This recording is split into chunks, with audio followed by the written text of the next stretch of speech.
দেখো গাইজ, বান্ধবী হইলে এরকম হইতে হয়।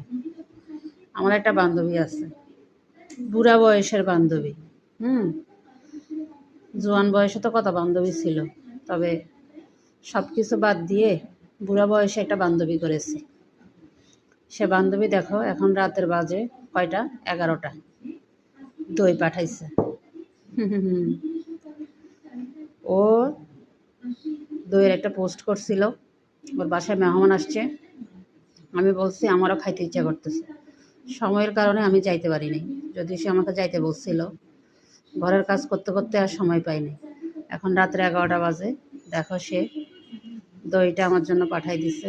আলহামদুলিল্লাহ, আল্লাহ তার নেখায়াত দান করুক, আল্লাহ তার বাচ্চা কাচ্চাকেও নেখায়াত দান করুক, সে যেন সুখে শান্তিতে স্বামী বাচ্চা কাচ্চা নিয়ে থাকতে পারে, সেই দোয়াই করি।